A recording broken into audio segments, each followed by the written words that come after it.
కోర్టులో సాక్షుల విచారణ జరుగుతుంది. ముందు ఫనికి పిలిచారు. గ్రామంలో మీకు శ్రీనివాసరావు ప్రత్యర్థా? అన్నాడు డిఫెన్స్ లాయర్. కాదు. అతన్ని మీరు నయానా భయానా లొంగదీయడానికి ప్రయత్నం చేశారా? అతను నాకు విరోధి కానిది ఎందుకు లొంగదీసుకోవడానికి ప్రయత్నం చేయడం?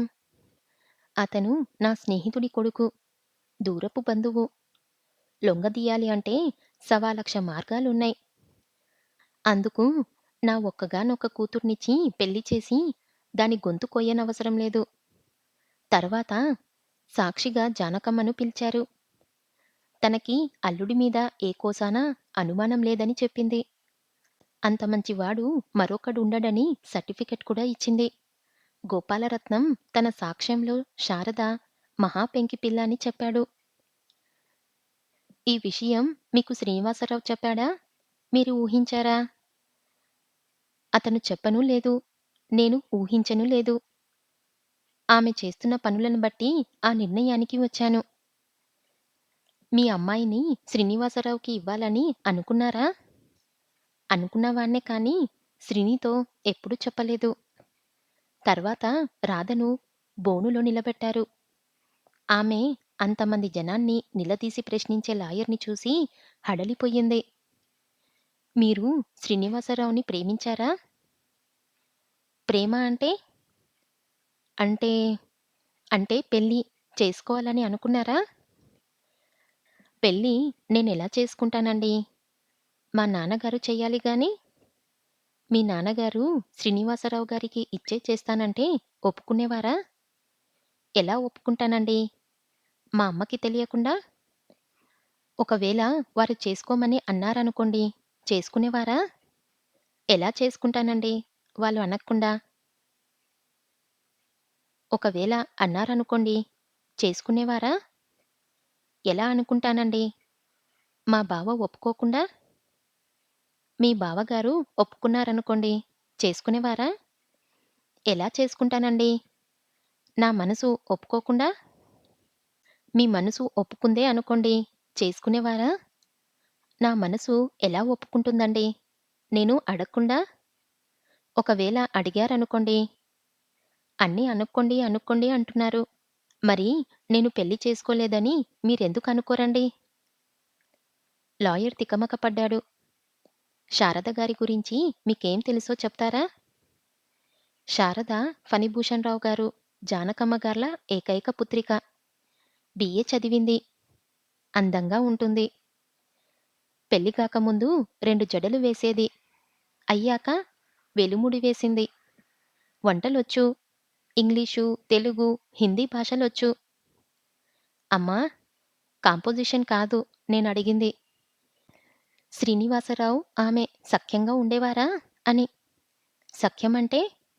సరదాగా కబుర్లు చెప్పుకోవడం వగైరా. నేను చూడలేదు. అయినా నేను వాళ్ళలా సఖ్యంగా ఉన్నప్పుడు ఎందుకు వాళ్ళ మధ్యకు వెళ్తాను? శారద గారిని శ్రీనివాసరావు గారు ఎప్పుడైనా కొట్టడం గాని, తిట్టడం గాని ఎందుకు కొడతారు? ఎందుకు తిడతారు? అదే నేను అడిగేది. అదే నేను అడిగేది. ఆమె ఏమన్నా కుక్కపిల్లా కొట్టడానికి? ఇక మీరు వెళ్ళొచ్చు. లాయర్ విసుగెత్తిపోయి ఆమెను పంపించేశాడు. తర్వాత సాక్షిగా ముద్దాయిని ప్రశ్నించడానికి జడ్జిని అనుమతి అడిగాడు లాయర్. జడ్జి గ్రాంట్ చేశారు. శారద గారికి మీకు ఏ విషయంలోనైనా ఎప్పుడైనా అభిప్రాయ భేదాలు వచ్చాయా? అని అడిగాడు లాయర్. చాలా విషయాల్లో అన్నాడు శ్రీనివాసరావు క్లుప్తంగా. ఏమిటో చెప్పగలరా? ఒక గ్రంథం అవుతుంది. మాకు ఓపిక ఉంది. చెప్పండి. శ్రీనివాసరావు ఒక నిట్టూర్పు విడిచాడు. ఫణిభూషణరావు గారికి నాకు గ్రామ సమస్యల్లో తగాదాలు ఉండటం నిజమే. అవి ఎలా వచ్చాయంటే ఖచ్చితంగా ఎవరేం చెప్పలేం. అయితే నాకు తెలిసిన విషయాలు మాత్రం చెప్తాను అంటూ శ్రీ వెనకటి విషయాలు చెప్పడం మొదలుపెట్టాడు. ఆ గ్రామాన్ని 7 పంచాయతీ నంబర్లను పరిశీలిస్తున్నారు. నెంబర్లు అందరికి పెద్దక్షుడు. అతని పేరు శ్రీ ఫణిభూషణరావు. తండ్రి పేరు ఉండరికాక్షుడు. వయసు దాదాపు 40 ఏండ్లు. సెక్స్ మగ. జాతి మతం భారతీయుడు, హిందువు. స్థిరచరస్తులు 1947 ఆగస్టు 15లకు ముందు 25 ఎకరాలు, ఇప్పుడు 790 ఎకరాలు. నోట్లు, నగలు ఎన్ని ఉన్నాయో ఎవరికీ తెలీదు. రెండవ నెంబర్ అధ్యక్షుడు పానకలరావు. దాదాపు 400 ఎకరాలు పల్లపు భూమి ఉంది. అతనికి ఆడపిల్లల జబ్బు ఒకటుంది. అలవాటు ప్రకారం ఒకసారి హైదరాబాద్‌లో సినిమా హాలు దగ్గర ఒక అమ్మాయికి కన్ను కడితే ఆమె ప్రియులు ఆ కన్నుని కాస్త పుణ్యం కట్టుకున్నారు. వయసు 40 లోపు. 10 ఏళ్లు తక్కువ అయితే శారదనే పెళ్లి చేసుకునేవాణ్ణి కదా అని ఎవరూ చూడకుండా శారద పెళ్లిలో పక్కచాటుగా ఏడ్చాడు. ఫణికి దూరం చుట్టం. తెల్లగా ఉంటాడు. మధ్య పాపిడి తీస్తాడు. ఒక కన్ను హైదరాబాద్‌లో తీసేశారు కాబట్టి కళ్ళకి నల్ల కళ్లద్దాలు పెడతాడు. అందువల్ల కోతలకి వచ్చే అమ్మాయిల్లో ఏ అమ్మాయిని చూస్తున్నాడో తెలీక ఏ అమ్మాయి అతని వైపు చూడటం లేదు. లైసెన్స్ లేకపోయినా తాగగలడు. మూడవ నెంబర్ మణిక్యారరావు. తాగుడు, వ్యభిచరించడు. గాంధీగారంటే మహా ఇష్టం. అందుకనే గావంచ కట్టడనుకోండి. జాతీయ, అంతర్జాతీయ సమస్యల మీద అనర్గళంగా ఉపన్యాసాలించగలడు. అయితే గాంధీగారి మీద చాలా చిన్న కోపముంది ఆయనకు. గాంధీగారు పోతూ పోతూ దేశాన్ని తన కూతురైన ఇందిరాగాంధీ గారి చేతుల్లో పెట్టి పోయారని. ఆయనకు ధాన్యం మిల్లు ఒకటి ఉంది. అందులో 10,000 వరకు బస్తాలు దాచించాడు. దేశానికి కరువు వచ్చినప్పుడు కాస్త హెచ్చు ధర తీసుకొని కాస్త కాస్తగా ధాన్యం అమ్మాలని బస్తాల మీద తిష్ట వేసిన పంచాయితీ భక్తుడు. అతనికి పిల్లల్లేరు. పిల్లలు లేని 4 నెంబర్ లంబోదరం. 4 పెళ్ళిళ్ళు చేసుకున్నాడు. నలుగురు బ్రతికే ఉన్నారు. ఈ నలుగురు కాక ఒక మాలపేటలో ఒక లక్ష్మి, పక్క ఊళ్ళో మేరీ, ఇద్దరు ఉన్నారు. భార్యలు కేసులు పెట్టకుండా డాక్టర్ల చేతులు, నోళ్ళు తడిపాడు. పర్యవసానంగా పెద్ద భార్యకు పక్షవాతం, రెండో భార్యకు గుండె జబ్బు, మూడో భార్యకు మూలశంక, నాలుగో భార్యకు నడుం పడిపోయింది అనే సర్టిఫికెట్లు సంపాదించాడు. అందువల్ల మరో పెళ్లి చేసుకోవాలనుకుంటున్నాడు. కానీ తనలో ఏం లోపం లేదంటాడు. 5వ నెంబర్ అప్పల నర్సయ్య. అస్సలు ఆడవాళ్ళ వైపే కన్నెత్తి చూడడు. చివరకు భార్యను కూడా. అయినా ఆమెకు వస్తాదులాంటి కొడుకులు పుట్టారు. 2 కొడుకులు పుట్టాక అతనికి గోడమీద 2 లేక 3 చాలండోయ్ అన్న సంతాన నిరోధం ప్రకటన కనిపించి తను సంతాన నిరోధం చేసెయ్యాలనుకున్నాడు. ఫలితంగా పాలేరు పోలయ్యకు వెసక్టమీ చేయించేశాడు. అతనికి 400 మాత్రమే పొలముంది. 2 కొడుకులకి 500 ఎకరాలు పంచాలంటే మరో 600 ఎకరాలు సంపాయించాలి. అందుకోసం తర్వాత ఎన్నికలకు ఎమ్మెల్యేగా నిలబడాలనుకుంటున్నారు. 6 నెంబర్ ఆనందం. అందమైన భార్య ఉండటం అతనికి గొప్ప సర్టిఫికెట్. ఆమె అస్తమానం హైదరాబాద్ వెళ్తూ ఉంటుంది. వెళ్ళి వచ్చినప్పుడల్లా ఒక లైసెన్సో, ఒక పర్మిట్టో చీర కొంగున కట్టుకొని వస్తుంది. అతనికి డైరెక్టుగా ఎంపీ అవ్వాలని ఉంది. అందువల్ల అతని భార్య ఈ మధ్య ఢిల్లీ వెళ్ళడం మొదలుపెట్టింది. కానీ అక్కడ పోటీ ఎక్కువగా ఉండటం వల్ల బొంబాయి వెళ్ళి బ్యూటీ సెంటర్‌లో జుత్తు కత్తిరించుకొని వచ్చింది. అక్కడే ఉండిపోవాలనుకుంది. అక్కడ బాగా ఉండాలంటే సినిమాల్లో వేషాలు వేయడం ఒక్కటే అనుకుంది. ప్రయత్నాలు చేసి 1, 2 చిత్రాల్లో చిత్తం మహారాణి పాత్రలు వేసింది. 7 నెంబర్ లేడీ నెంబర్. ఫణిభూషణ్ రావు భార్య జానకమ్మ. Nominated number. అందువల్ల ఆమె ఎప్పుడూ ఈ సమితి ముఖం చూడలేదు. సభ్యంతం మాత్రం నిలిచిపోలేదు. ఈ 7 నెంబర్లు కలిసి మెలిసి ఒక ఉమ్మడి కుటుంబంలా పైకి ఉంటారు. ఈ 7 నెంబర్లు ఎప్పుడూ ఒక తాటి మీద నడవరు. తెగిపోతుందని భయం. ఒక్క శ్రీనివాసరావుని చూసినప్పుడు మాత్రం ఒక గూటికి చేరుతారు. ఒక రోజున శ్రీని పంచాయతీ ఆఫీస్‌కి వెళ్ళాడు. అతన్ని చూడగానే చుట్టలు కాల్చుకుంటున్న నెంబర్లు ఓ గూటి కిందికి చేరారు. రావోయ్ శ్రీని అని ఫణి ఆహ్వానించాడు. ఒక విషయం అడగాలని వచ్చాను అన్నాడు శ్రీని ముక్తసరిగా. అడుగు. అడిగించుకోవడానికేగా మేమిక్కడ ఉన్నది. గ్రామంలో చెరువు ఎండిపోయింది. సహజం. ఎండలున్నాయి మరి. ఆ మధ్య గ్రామానికి నీటి సప్లై చేస్తామని, పంపులేస్తామని డబ్బులు వసూలు చేశారు కదా! ఆ ప్లాన్ ఎంతవరకు వచ్చింది? జిల్లా పరిషత్ కార్యాలయం దగ్గర్నుంచి పంచాయతీ ఆఫీస్ వరకు అన్నాడు పానకాలరావు.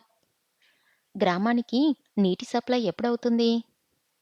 అడగడానికి నువ్వెందుకొచ్చావయ్యా? అన్నాడు లంబోదరం. ప్రజలు పంపించారు అన్నాడు శ్రీని కవ్వింపుగా. ఏమయ్యా ఆనందం, నువ్వు పంపించావా? అన్నాడు ఫణి. అంత తెలివి తక్కువ పని నేనెందుకు చేస్తాను? నువ్వు పంపించావా అప్పలనర్సయ్య? ఛఛ! నువ్వు పంపించావా? నువ్వు పంపించావా అని ఫణి నెంబర్లందర్నీ పేరు పేరున అడిగాడు.